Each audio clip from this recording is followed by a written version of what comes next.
The rain hammered against the windows of O'Malley's Anchor, the only bar within walking distance of Naval Station Norfolk that still welcomed both active duty personnel and civilians.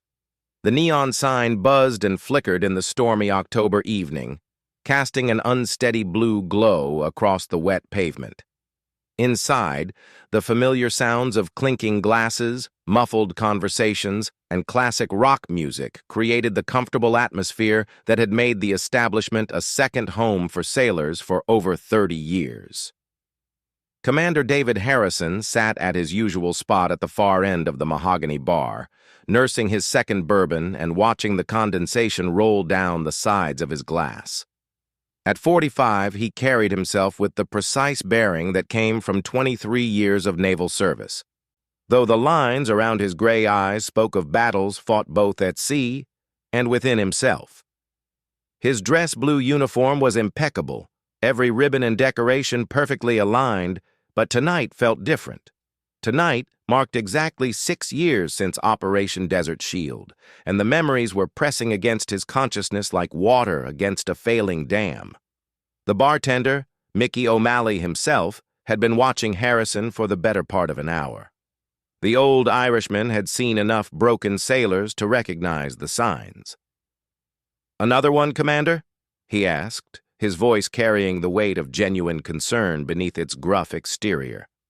Harrison shook his head slowly. "I'm good, Mickey. Just thinking." "Dangerous territory for a man in uniform on a night like this," O'Malley replied, wiping down a glass with practiced efficiency. "Sometimes the best thing to do with thoughts is to drown them before they drown you." The bell above the entrance chimed, and both men looked toward the door. A gust of wind and rain preceded the figure that stepped inside, and for a moment, the entire bar seemed to pause. She was tall, perhaps 5'8", with auburn hair that caught the light despite being damp from the storm.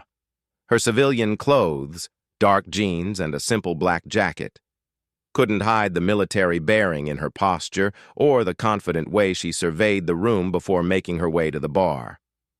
Harrison felt something tighten in his chest as she approached. There was something familiar about her, something that made his pulse quicken in a way he couldn't immediately understand. She chose a stool 3 seats down from him, close enough that he could see the determination in her green eyes and the thin scar that ran from her left temple to her jawline. "Whiskey neat," she said to O'Malley, her voice carrying a slight southern accent that seemed both warm and guarded. "Whatever you pour for the Navy boys." O'Malley smiled and reached for the same bottle he'd been serving Harrison. "You've got good taste. This one's been keeping the commander here company all evening." He nodded toward Harrison, who found himself studying the woman's profile with increasing intensity. She turned toward Harrison and offered a polite nod. "Commander?" she said simply, her eyes briefly meeting his before returning to the amber liquid O'Malley placed before her. "Ma'am," Harrison replied, his voice rougher than he intended. Something about her was triggering memories he'd worked hard to suppress, images that flashed through his mind like frames from an old film reel. Desert sand, the acrid smell of burning fuel, the sound of rotors cutting through smoke-filled air. The woman took a sip of her whiskey and let out a small sigh of appreciation. "Good choice," she murmured, more to herself than to anyone else. As she reached for her glass again, her jacket shifted, and Harrison caught a glimpse of something that made his blood turn to ice water in his veins. Pinned to the inside of her jacket, barely visible in the dim bar light, was a medal Harrison recognized immediately. It was a Purple Heart, the distinctive profile of George Washington etched in gold, surrounded by a purple ribbon that seemed to absorb the light around it. But it wasn't just any Purple Heart. There was something else attached to it, something that made Harrison's hands begin to tremble almost imperceptibly. Attached to the medal's ribbon was a small silver aircraft pin, the kind given to aircrew members. But this wasn't a standard issue pin. This was custom-made, with tiny engravings that Harrison knew by heart because he had commissioned it himself 6 years ago. It bore the tail number of a helicopter that no longer existed, the call sign of a crew that no longer flew, and the date that had changed everything. March 15th, 1991. The glass in Harrison's hand suddenly felt impossibly heavy. His vision blurred for a moment as the memories came flooding back with devastating clarity. The rescue mission that had gone wrong, the helicopter that never made it home. The crew member who had been listed as missing in action, presumed dead after they couldn't find her body in the wreckage. "Sarah," he whispered, the name escaping his lips like a prayer or a curse. The woman's entire body went rigid. She set her glass down with careful precision and turned to face him fully for the first time. When their eyes met, Harrison saw recognition bloom across her features, followed quickly by a complex mixture of emotions he couldn't begin to untangle. "Hello, David," she said quietly, her voice now carrying a weight that hadn't been there moments before. "It's been a long time." The bar around them continued its normal rhythm, but for Harrison, time seemed to have stopped entirely. Sarah Mitchell, the crew chief who had saved his life, the woman who had disappeared into the desert during the worst mission of his career, the ghost who had haunted his dreams for 6 years, was sitting 3 feet away from him, very much alive and wearing the medal he thought had been lost forever. "You're supposed to be dead," he said, immediately regretting how harsh it sounded. Sarah's laugh held no humor. "I got better," she replied, taking another sip of her whiskey. "Though there were times I wished I hadn't." Harrison's mind raced, trying to process the impossibility of the situation. The official report had been classified, but he knew every detail by heart. Helicopter 47. Charlie had gone down during a rescue mission deep in Iraqi territory. 2 crew members had been killed on impact. 1 had been captured and later rescued. And 1, Sarah Mitchell, aviation electronics technician 2nd class, had been listed as missing, presumably killed when her body couldn't be recovered from the crash site.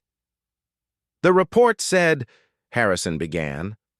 "The report said a lot of things," Sarah interrupted, her voice taking on an edge that hadn't been there before. "Most of them were wrong." O'Malley appeared at Harrison's shoulder, his experienced eye taking in the tension that had suddenly filled the air around his bar. "Everything all right here, folks?" "We're fine," Sarah said quickly, though her knuckles were white where they gripped her glass. "Just old friends catching up." The bartender looked skeptical, but moved away to give them privacy. Harrison found himself studying Sarah's face, looking for the young woman he remembered beneath the scars and the years that had passed. She had been 24 when she disappeared, full of the kind of fearless determination that made her one of the best crew chiefs in the squadron. Now, at 30, she carried herself with the careful control of someone who had seen too much and survived more than she should have. "Where have you been?" Harrison asked, his voice barely above a whisper. Sarah was quiet for a long moment, staring into her whiskey as if it might contain the answers to questions she wasn't ready to ask. When she finally spoke, her words came slowly, carefully measured. "That's a very long story, David, and not one that's easy to tell." "I've got time," Harrison replied, surprised by the intensity in his own voice. "I've got nothing but time." Sarah looked at him then, really looked at him, and Harrison felt the weight of her assessment. She was taking in the ribbons on his chest, the rank on his collar, the way he held himself. He wondered what she saw when she looked at him now. Did she see the man who had pulled her from the burning wreckage of their helicopter? Did she see the commander who had spent months fighting bureaucracy and politics to keep the search for her going long after everyone else had given up? Or did she see just another officer in a bar, drinking away memories he couldn't escape? "You made commander," she observed, and there was something that might have been pride in her voice. 3 years ago, Harrison confirmed. You should have been there. You should have—" He stopped himself before he could finish the sentence, but they both knew what he had been about to say.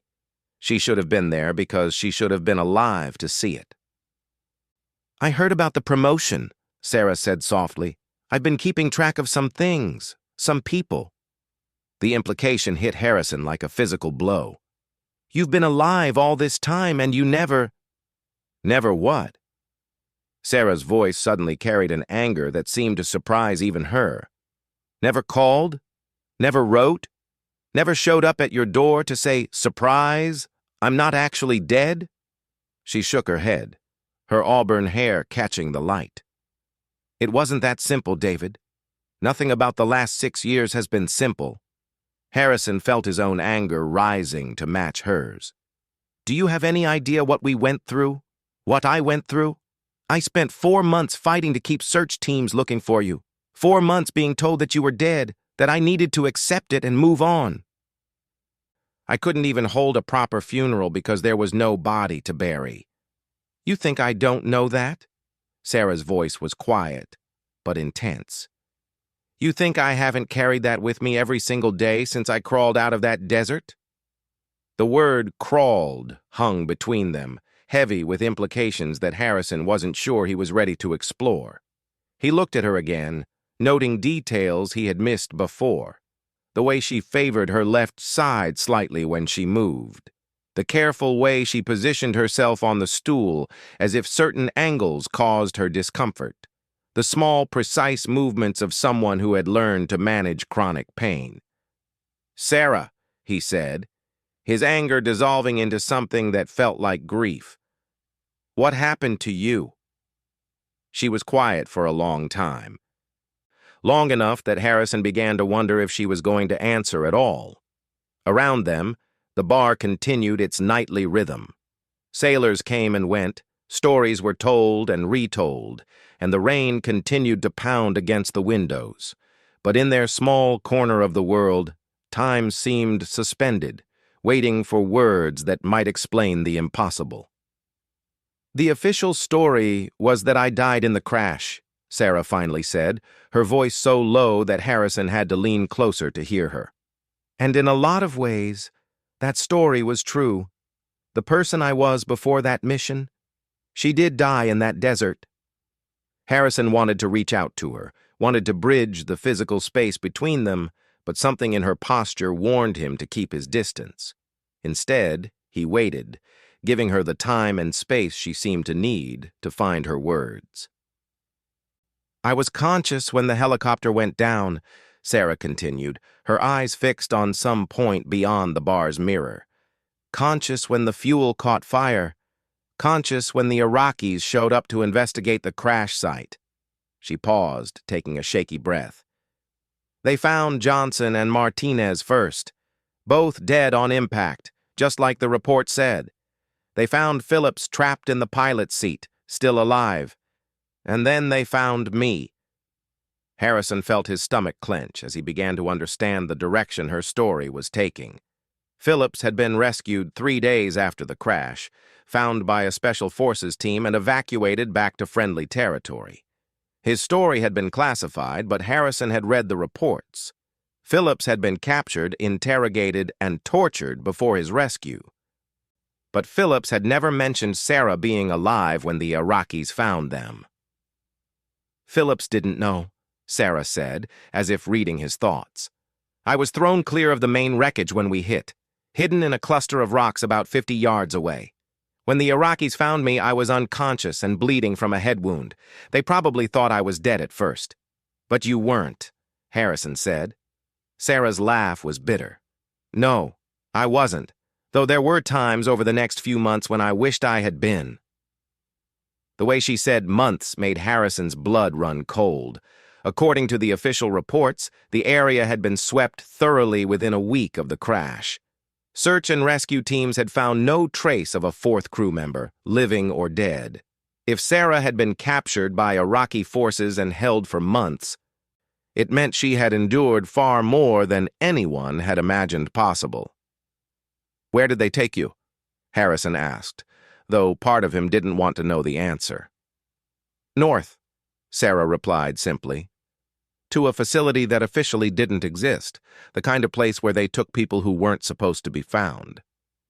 Harrison closed his eyes, trying to push away the images that her words conjured. He had spent enough time in military intelligence to know about such places, the black sites where captured personnel disappeared into bureaucratic limbo.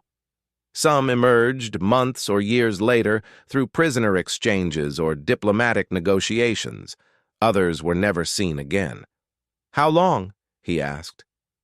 14 months, Sarah replied, her voice steady despite the magnitude of what she was revealing. 14 months of being officially dead while very much alive. The number hit Harrison like a physical blow. 14 months. While he had been processing grief and survivor's guilt, while he had been fighting to have her name added to memorial walls and award lists, she had been enduring horrors he could only imagine. "How did you get out?" he asked. Sarah turned to look at him directly, and Harrison saw something in her eyes that made him want to look away. It was the look of someone who had survived by doing things that couldn't be undone, who had paid prices that couldn't be calculated in any currency that mattered. "That," she said quietly, "is where the story gets complicated." She lifted her glass and drained the remaining whiskey in one smooth motion. When she set it down, Harrison noticed that her hands were completely steady, as if the revelation of her survival and capture was simply another fact to be acknowledged and filed away. "I should go," Sarah said, reaching into her pocket for money. "No," Harrison said quickly, his hand moving instinctively toward her arm before stopping short. "Please, don't go. Not again." Sarah looked at his outstretched hand, then at his face, and Harrison saw a flicker of the young woman he remembered, the one who had never backed down from a challenge and who had pulled him from a burning helicopter because leaving people behind wasn't in her vocabulary. "This isn't a conversation for a crowded bar, David," she said softly. "And it's not a conversation I'm sure I'm ready to have." "Then let's go somewhere else," Harrison replied, surprising himself with his insistence. "Your choice. Anywhere you feel comfortable. But please don't just disappear again. Not when I've just found out you're alive." Sarah considered this for a long moment, her green eyes studying his face as if looking for some sign of his intentions. Finally, she nodded slowly. "There's a diner about 10 miles from here," she said. 24 hours, quiet, and they make decent coffee. If you really want to hear this story, that's where we can have it." Harrison didn't hesitate. "I'll follow you." Sarah stood, and Harrison noticed again the careful way she moved, the slight stiffness that spoke of old injuries never quite healed. As she shrugged into her jacket, the Purple Heart disappeared from view, but Harrison knew it was there, carrying its burden of secrets and sacrifice. "Sarah," he said as she turned toward the door. She looked back at him, waiting. "I'm glad you're alive," he said simply. "Whatever happened, whatever you've been through, I'm glad you survived." For just a moment, Sarah's carefully controlled expression cracked, and Harrison caught a glimpse of something raw and vulnerable beneath the surface. Then the mask slipped back into place, and she nodded once before heading toward the door. Harrison left money on the bar for both their drinks and followed her out into the storm. The rain was coming down harder now, turning the parking lot into a maze of puddles and streaming water. He watched as Sarah climbed into a nondescript Honda Civic, noting the way she checked her mirrors and surveyed the area before starting the engine. It was the behavior of someone who had learned to always be aware of her surroundings, always ready for threats that might emerge from the darkness. As he followed her taillights through the winding streets that led away from the naval station, Harrison found himself wondering what other changes he would discover in the woman who had once been his crew chief. The Sarah he remembered had been confident and quick to laugh. Someone who found joy in the simple pleasure of keeping aircraft flying and crews safe. The woman he had just met carried herself like a survivor, someone who had learned to trust carefully and hope even more carefully.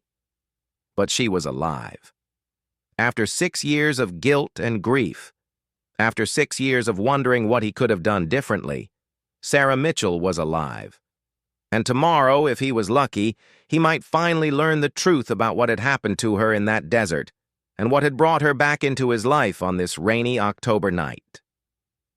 The diner she led him to sat at the edge of a small town, its neon sign reflecting off the wet asphalt like a beacon in the storm. As Harrison parked beside her Honda and walked toward the entrance, he realized that whatever story Sarah was about to tell him would change everything he thought he knew about the mission that had haunted him for 6 years. The only question was whether he was ready to hear it. The Blue Moon Diner lived up to its reputation for quietude and strong coffee. At 2 in the morning, it hosted only a handful of customers, a long-haul trucker working on his second piece of apple pie, a night shift nurse grabbing coffee before heading home, and now Sarah and Harrison, sitting across from each other in a booth beside the large windows that looked out onto the empty parking lot. Harrison wrapped his hands around his coffee mug, grateful for its warmth. The storm had intensified during their drive, and the wind howled around the building's corners with increasing fury. Inside the diner, soft jazz music played from hidden speakers, and the fluorescent lights cast everything in a warm, almost ethereal glow that made the whole scene feel strangely intimate. Sarah sat with her back to the wall, Harrison noticed. Her position gave her clear sightlines to both the entrance and the emergency exit near the kitchen. She held her coffee with both hands, but unlike Harrison, she seemed to draw no comfort from its warmth. Instead, she stared into the dark liquid as if it might reveal the words she needed to begin her story. "You said the story gets complicated," Harrison prompted gently after several minutes of silence. Sarah nodded without looking up. "Complicated doesn't really cover it, but it's a place to start." She took a sip of coffee and finally raised her eyes to meet his. "What do you know about prisoner exchanges during the Gulf War?" "The official ones? Not much beyond what was in the briefings," Harrison replied. "Most of them happened through Red Cross intermediaries after the ceasefire." "What about the unofficial ones?" Harrison felt a chill that had nothing to do with the storm outside. Unofficial prisoner exchanges were the domain of intelligence agencies and special operations units, deals made in shadows with people who didn't officially exist. They were the kind of operations that never appeared in any public record, the sort of thing that career officers learned not to ask too many questions about. "I know they happened," he said carefully, "but the details were always classified above my pay grade." Sarah's smile held no warmth. "Mine too, until I became part of one." She was quiet again for a moment, gathering her thoughts, or perhaps gathering her courage. When she spoke again, her voice carried the measured tone of someone who had told this story before, probably to military debriefers and intelligence officers who had needed to verify every detail. "After they captured me, they moved me 3 times in the first month," Sarah began. "Always at night, always blindfolded, always to places that felt more isolated than the last. The third location was where I spent most of my time, an abandoned military facility about 30 kilometers north of Baghdad, or at least that's what I eventually figured out from the few conversations I overheard." Harrison found himself leaning forward, drawn into the narrative despite the horror he knew it contained. Sarah's voice remained steady, but he could see the tension in her shoulders, the way her fingers tightened around her coffee mug when certain memories surfaced. "My captors weren't regular Iraqi army," she continued. "They were intelligence operatives, maybe Republican Guard, definitely people with training in advanced interrogation techniques. They wanted information about coalition air support, frequency codes, targeting protocols, things I actually knew." The implication hung in the air between them. Sarah hadn't been just another captured soldier to be traded or ransomed. She had been a valuable intelligence asset, someone whose knowledge could have compromised ongoing operations and cost American lives. "Did you—" Harrison started to ask, then stopped himself. "Did I tell them what they wanted to know?" Sarah finished the question he couldn't. "Eventually. Not everything, and not right away, but eventually." She met his eyes directly, challenging him to judge her. "Everyone breaks, David. The movies and the training manuals can talk all they want about resisting interrogation, but everyone has a breaking point. The only variable is how long it takes to reach it." Harrison felt something twist in his chest. The Sarah he remembered had been one of the strongest people he'd ever known, mentally and physically. If she had been broken by her captors, he could only imagine what they had put her through to achieve it. "How long did you hold out?" he asked quietly. 7 weeks, Sarah replied. 7 weeks of what the intelligence community politely calls enhanced interrogation, before I gave them my first real piece of information. After that, it became a game. I would give them something true but outdated, something that might have been useful 3 months earlier but was worthless by the time they got it. They would back off for a while, then increase the pressure when they figured out they'd been fed garbage. Harrison tried to imagine 7 weeks of torture, 7 weeks of holding on to secrets while enduring whatever horrors her captors could devise. The Sarah sitting across from him seemed impossibly fragile and impossibly strong at the same time, a walking contradiction of survival and sacrifice. That pattern continued for about 6 months, Sarah went on. Give them something useless, buy a few weeks of relative peace, then repeat. But around month 7, something changed. They brought in a new interrogator, someone who spoke English with a British accent and knew things about American military procedures that he shouldn't have known. Harrison felt his blood go cold.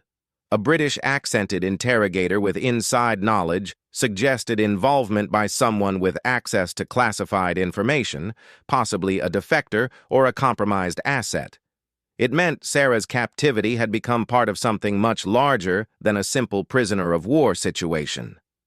"This new guy, he didn't want technical information," Sarah continued. "He wanted names, personnel files, details about specific officers and their families. He seemed particularly interested in our squadron leadership, people like you." "Me, specifically?" Harrison asked, his voice sharper than he intended. Sarah nodded. "You, Lieutenant Commander Torres, Major Hendricks from the Air Force Liaison Team, anyone who had been involved in planning or executing rescue operations in the region. He had photos, service records, even details about your personal lives that weren't in any official file."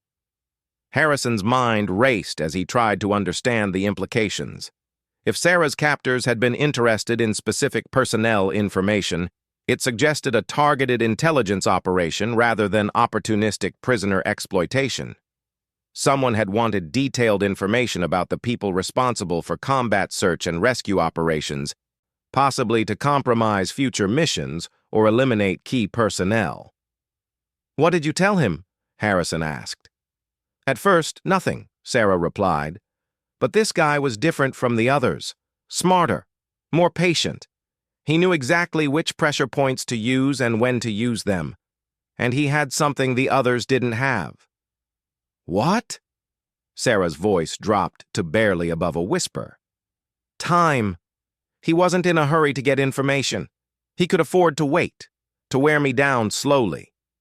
The others had been operating under the assumption that the war would end soon, and they'd need to extract whatever intelligence they could before prisoner exchanges began. But this new interrogator, he acted like he had all the time in the world." Harrison realized what she was telling him. He knew about the ceasefire negotiations. "More than that," Sarah said. "He knew about the unofficial negotiations, the back-channel communications that weren't supposed to exist. He knew which prisoners would be included in official exchanges and which ones wouldn't, and he made it very clear that I was in the second category." The coffee in Harrison's mouth suddenly tasted like ash. The official ceasefire had been signed in February 1991, but he knew that unofficial prisoner exchanges had continued for months afterward. Soldiers who had been captured in classified operations or who possessed sensitive intelligence were often excluded from the public exchanges, their fates determined through channels that existed in the gray areas between diplomacy and espionage. "So you were effectively disappeared," Harrison said. "Officially, I had been dead for months by that point," Sarah confirmed. "Unofficially, I had become what intelligence agencies call a ghost detainee, someone whose captivity is never acknowledged by either side because acknowledging it would reveal operations that officially never happened." Harrison felt a surge of anger at the faceless bureaucrats and intelligence officials who had written Sarah off as an acceptable loss. He had spent months fighting to keep her name on the missing persons list, arguing with superior officers and intelligence liaisons who insisted that further search efforts were pointless. Now he understood why his efforts had been consistently blocked. Sarah hadn't just been missing, she had been deliberately abandoned. "But you said you escaped," Harrison pointed out. "How does a ghost detainee just walk away from a black site detention facility?" Sarah's expression grew complex, a mixture of pride and something that looked almost like shame. "I didn't walk away, David. I was traded." "Traded for what?" "Not what. Who?" Sarah took another sip of coffee, buying herself time before continuing. "In month 12 of my captivity, my interrogators received new orders. Apparently, someone very important to the Iraqi intelligence apparatus had been captured by American forces. Someone whose return was worth more than whatever information they thought they could extract from one Navy crew chief." Harrison tried to process this information. "They traded you for another prisoner?" "Not exactly," Sarah said. "They traded me to someone who could arrange for the other prisoner's release. It was a three-way exchange, orchestrated by people who operated in the spaces between official government channels." The implications were staggering. Sarah had become a bargaining chip in an intelligence operation that involved multiple governments and possibly non-state actors. Her rescue hadn't been the result of military action or diplomatic negotiation, but rather a complex transaction conducted by people whose existence was never acknowledged by any government. "Who arranged the exchange?" Harrison asked, though he suspected he didn't want to know the answer. "That's where things get really complicated," Sarah replied, "because the people who arranged my release weren't necessarily the good guys." Harrison felt the ground shift beneath him. "What do you mean?" Sarah looked out the window at the storm, gathering her thoughts before continuing. "The organization that facilitated my release operated in what intelligence agencies call the gray market.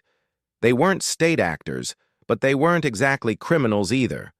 They were facilitators, people who could arrange things that governments needed done but couldn't do officially. Arms dealers? Harrison guessed. Among other things, Sarah confirmed. They dealt in information, personnel, equipment, and influence. If a government needed a problem solved without leaving fingerprints, these were the people they called. And they had contacts in every major intelligence agency in the world, including ours. Harrison began to understand the true complexity of Sarah's situation. She hadn't just been rescued. She had become indebted to people who operated outside the law and outside the normal channels of government authority. It explained why she hadn't simply returned to active duty after her release, why she had remained officially dead for 6 years. "What did they want from you?" he asked. "At first, nothing," Sarah said. "They presented the exchange as a humanitarian gesture, a way of returning an American service member to her home country. But of course there was a price." "There always is," Harrison said grimly. Sarah nodded. "The price was my silence. And my cooperation." "Cooperation how?" Sarah was quiet for a long moment, staring into her coffee as if it contained answers to questions she didn't want to ask. When she spoke again, her voice carried a weight that made Harrison's chest tighten with dread. They wanted someone inside the American military who could provide them with information when they needed it, she said. Nothing that would compromise active operations or get people killed, they assured me. Just background information, personnel movements, administrative details that could help them facilitate their other operations. Harrison felt something cold settle in his stomach. They wanted you to be a spy. More like a part-time intelligence asset, Sarah corrected, though the distinction seemed meaningless. They made it clear that refusing wasn't really an option. I could either cooperate and live a relatively normal life under a new identity, or I could be returned to my Iraqi captors with an apology for the misunderstanding. The horrible logic of the situation was inescapable. Sarah had been trapped between two impossible choices: become a traitor to her country or return to the torture and eventual death that awaited her in Iraqi custody. For someone with her military background and sense of loyalty, it must have been a form of torture worse than anything her captors had previously devised. "What did you do?" Harrison asked, though he already knew the answer. "I agreed," Sarah said simply. "I agreed because I wanted to live, and because they convinced me that the information they needed would never really hurt anyone. They were very good at making moral compromises seem reasonable." Harrison tried to imagine the position she had been in. 14 months of torture and interrogation, followed by an offer of freedom that came with strings attached. How could anyone make a rational decision under those circumstances? "What kind of information did they want?" he asked. "At first, just personnel files. Who was being transferred where, which units were being deployed, which officers were being promoted or reassigned. They said they needed it to track American military capabilities for their other clients, most of whom were supposedly allied governments." But that wasn't all, Harrison guessed. Sarah shook her head. After about a year, they started asking for more specific things: technical specifications for communications equipment, security protocols for military installations, details about classified research projects. She paused, looking directly at Harrison. Information that definitely could have compromised operations and gotten people killed. Harrison felt the final piece of the puzzle click into place. "That's when you decided to disappear." "That's when I decided I'd rather be dead than continue being their asset," Sarah confirmed. "So I arranged to die. Officially and permanently this time." "How do you arrange your own death when you're already supposed to be dead?" Sarah's smile was grim. "Very carefully, and with help from people who were as tired of playing these games as I was." She reached into her jacket and pulled out a small digital recorder, placing it on the table between them. Harrison stared at it as if it were a live grenade. "What's that?" he asked. "Evidence," Sarah said simply. "Names, dates, financial records, communication intercepts, everything I could gather about the organization that arranged my release and the operations they've been conducting over the past 5 years." Harrison began to understand why Sarah had appeared in his life tonight and why she had been carrying that Purple Heart with its attached aircraft pin. The medal wasn't just a keepsake from their shared past. It was a symbol, a way of identifying herself to someone she knew she could trust. "You're turning them in," he said. "I'm trying to," Sarah replied. "But it's complicated. Half the people involved in this organization have official connections to various intelligence agencies. Exposing them could compromise legitimate operations and endanger other assets. I need someone with the right connections and the right clearances to make sure this information gets to the right people." "And you think I'm that someone?" Sarah met his eyes directly. "I know you are. I've been keeping track of your career, David. You're not just a squadron commander anymore. You've been working with naval intelligence on counterintelligence operations. You have connections to the FBI and CIA through the Joint Terrorism Task Force. And most importantly, you're someone I know I can trust." Harrison stared at the recorder, understanding the magnitude of what Sarah was offering him. The evidence she had gathered could expose a network of corruption and illegal activity that apparently reached into the highest levels of the intelligence community. But it could also destroy the careers of innocent people and compromise ongoing operations that might be saving lives. "Why now?" he asked. "Why after all these years?" Sarah's expression hardened. "Because they've escalated. The organization I've been feeding information to, they're not just facilitating prisoner exchanges and arms deals anymore. They're actively working against American interests, selling intelligence to hostile nations, compromising operations that could prevent terrorist attacks." "How do you know?" "Because they tried to recruit me for one of those operations," Sarah said. 3 weeks ago, they contacted me with a new assignment.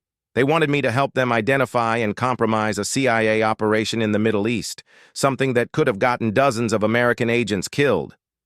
Harrison felt his anger spike. And I told them I would do it," Sarah said. "I told them I needed 2 weeks to gather the information they wanted. Then I used those 2 weeks to copy every file I could access and gather evidence about their entire operation." "That's why you had to surface now," Harrison realized. "They're expecting you to deliver." Sarah nodded. "My deadline is tomorrow night. When I don't deliver, they'll know I've turned.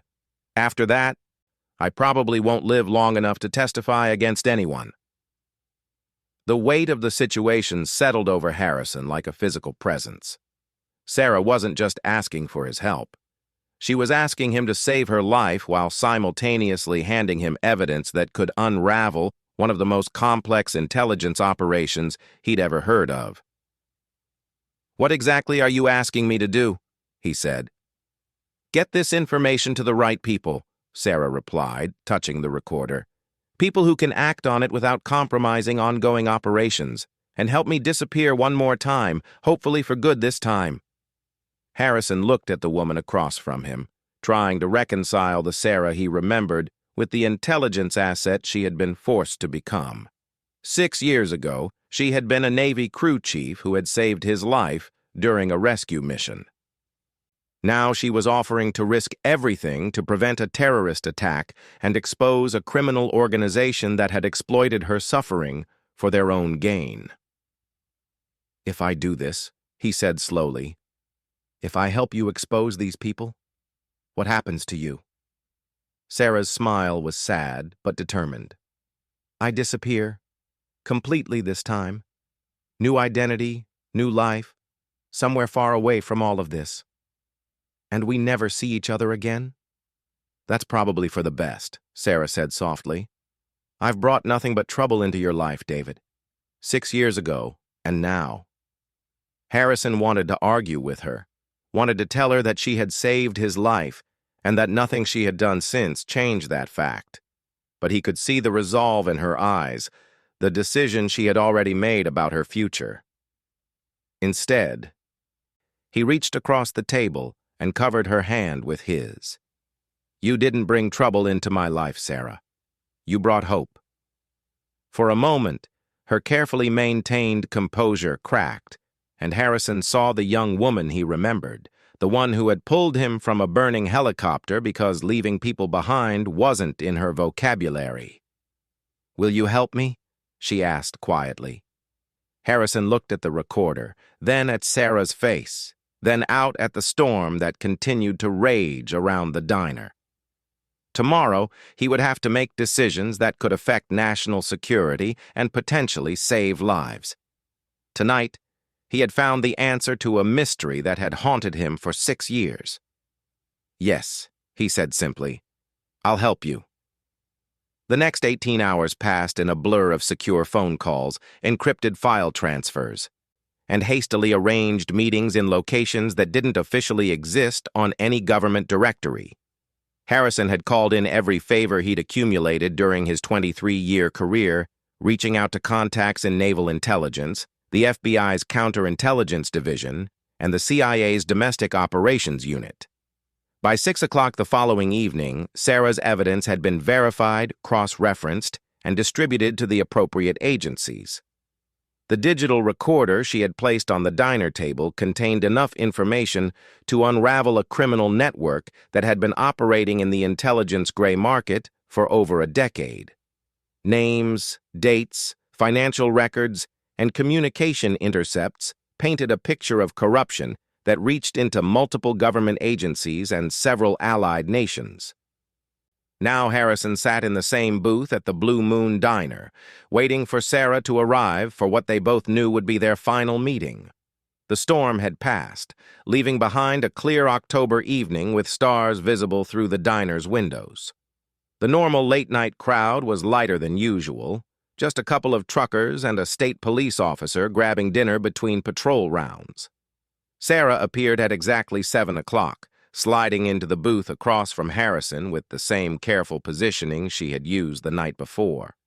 She looked tired but relieved, as if a weight she had been carrying for years had finally been lifted from her shoulders. "Is it done?" she asked without preamble. Harrison nodded. "The FBI has already started making arrests. They picked up the primary facilitator this afternoon, along with 3 of his associates. The CIA is rolling up the overseas connections, and naval intelligence is conducting security reviews for everyone who might have been compromised." "And the operation they wanted me to help with?" "Neutralized," Harrison confirmed. "The CIA team you would have compromised has been extracted safely. The terrorist cell they were monitoring is being arrested as we speak." Sarah closed her eyes for a moment, and Harrison could see her processing the knowledge that her decision to surface had prevented what could have been a catastrophic intelligence failure. "How many people are going to prison?" she asked. "Probably dozens once all the investigations are complete," Harrison replied. "But more importantly, how many operations have been protected and how many lives have been saved because you came forward?" Sarah opened her eyes and looked at him directly. "And how many careers are going to be destroyed because of what I revealed?" Harrison had been dreading this question. "Some people are going to be hurt by this, Sarah. People who got in too deep with the wrong organizations, people who made compromises they thought were justified at the time. But the alternative was letting a criminal network continue to operate at the heart of our intelligence community." "I know," Sarah said softly. "I just hope the people we're hurting deserved it." "From what I've seen of the evidence, most of them did," Harrison replied. "And the ones who were just caught up in circumstances beyond their control, they'll have a chance to cooperate and minimize the damage to their careers." Sarah nodded, but Harrison could see that the moral complexity of the situation still weighed on her. She had spent 6 years being forced to compromise her values, and even her final act of conscience came with a cost to others. "What about you?" Sarah asked. "Are you going to face any consequences for helping me?" Harrison had been asking himself the same question all day.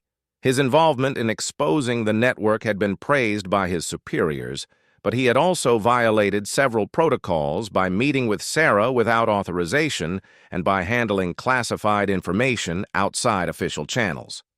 "Probably some kind of official reprimand," he said. "Maybe a delay in my next promotion, but nothing career-ending. The results justify the methods in this case." "I'm sorry," Sarah said. "I never wanted to put your career at risk." "My career was never the important thing here," Harrison replied. "Finding the truth was, stopping a terrorist attack was, and helping you finally come home was."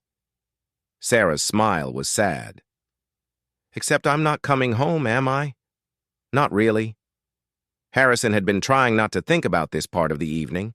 According to the arrangements he had helped negotiate with the FBI and CIA, Sarah would enter a witness protection program under a new identity. She would testify against the criminal network through secure video link from an undisclosed location, then disappear into a new life that had no connection to her past as either Navy Petty Officer Sarah Mitchell or intelligence asset Sarah Collins.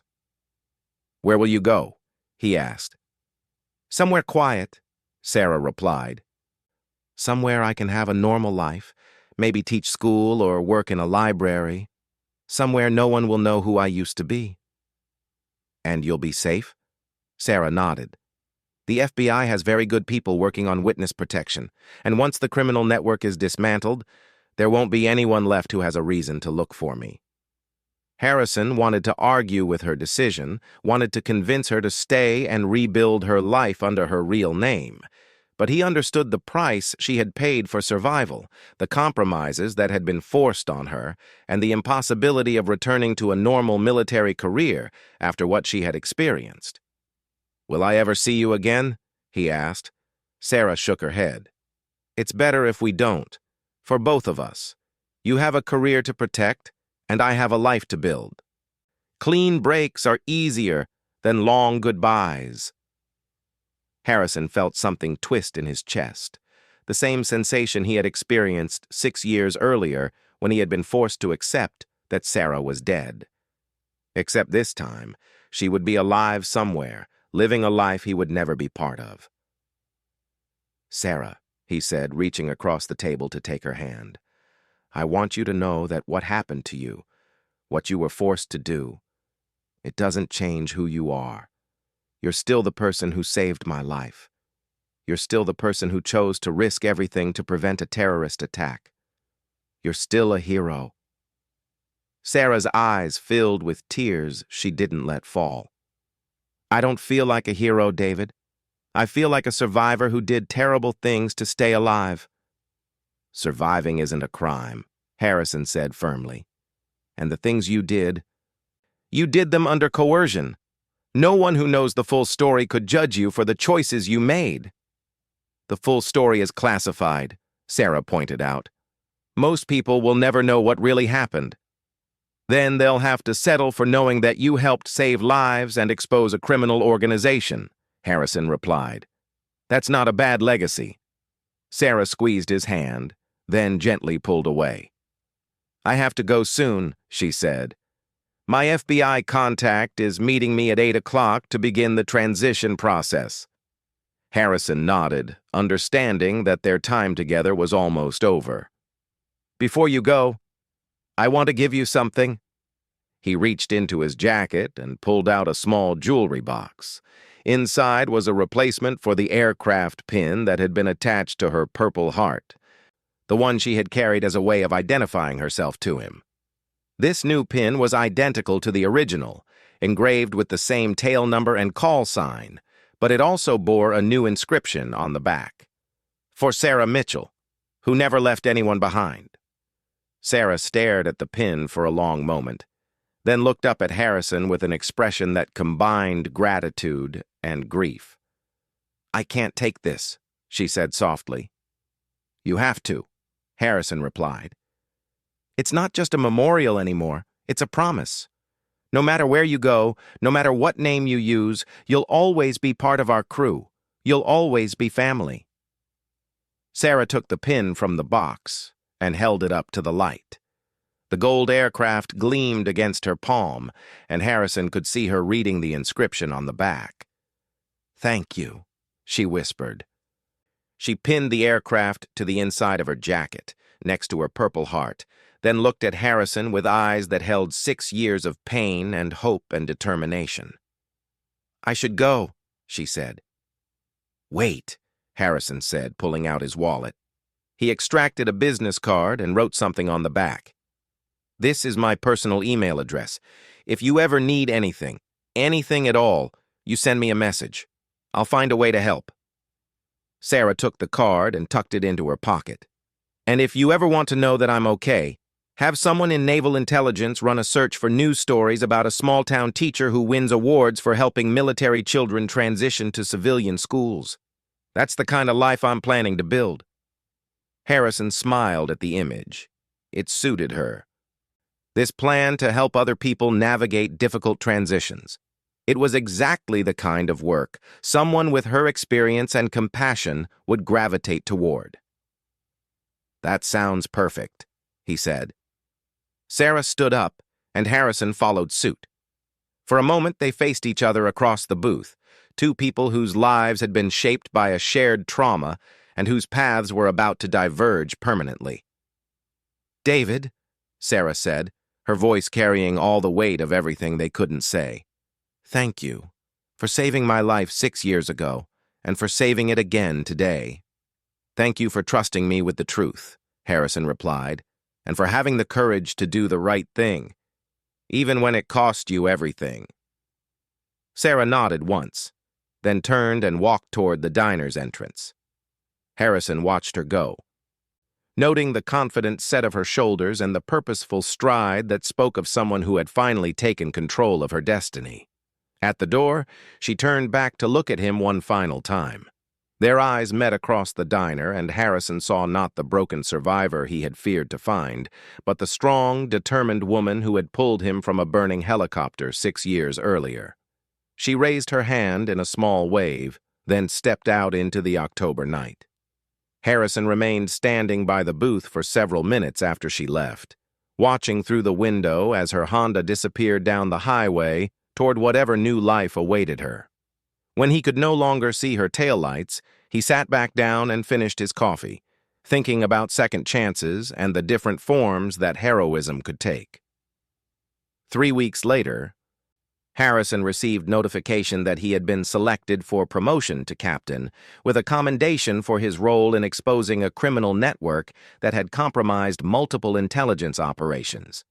The commendation made no mention of Sarah Mitchell or the personal cost of the investigation.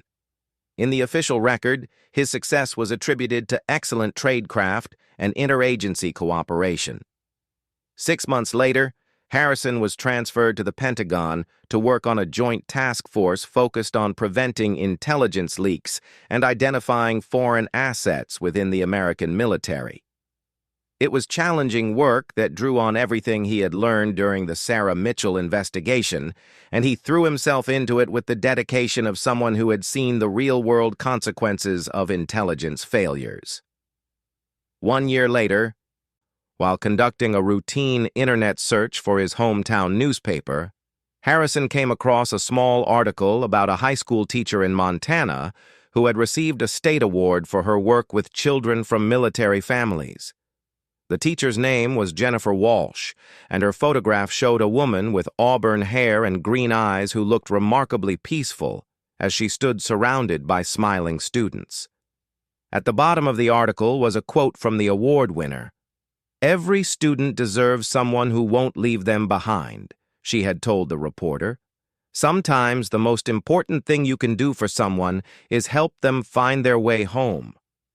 Harrison read the article 3 times, then printed it out and tucked it into his wallet next to the business card he had given Sarah that night at the diner. It was good to know she had found her way to the life she wanted. Good to know that somewhere in Montana, a teacher named Jennifer Walsh was helping military children navigate the difficult transition between their parents' world and the civilian communities they called home. Sometimes, late at night when the Pentagon was quiet and his office overlooked the Potomac River, Harrison would think about that stormy October evening when a ghost had walked into his life carrying evidence that would change everything. He would remember the weight of the Purple Heart she had shown him, the aircraft pin that had identified her as family, and the courage it had taken for her to surface after 6 years of living in the shadows. But mostly, he would remember the last image he had of her, confident, purposeful, and finally free to build the life she deserved. In a career filled with classified operations and unsung heroes, Harrison knew that helping Sarah Mitchell find her way home had been the most important mission he had ever completed. 2 years after their reunion at the Blue Moon Diner, Harrison received a Christmas card postmarked from a small town in Montana. Inside was a photograph of a classroom decorated for the holidays, with 20 smiling children holding handmade cards, thanking their teacher for her help. There was no signature, just a note written in Sarah's familiar handwriting. "Home is where people don't get left behind." Harrison framed the photograph and placed it on his desk at the Pentagon, where it served as a daily reminder that sometimes the most important victories were the ones that never made it into any official record.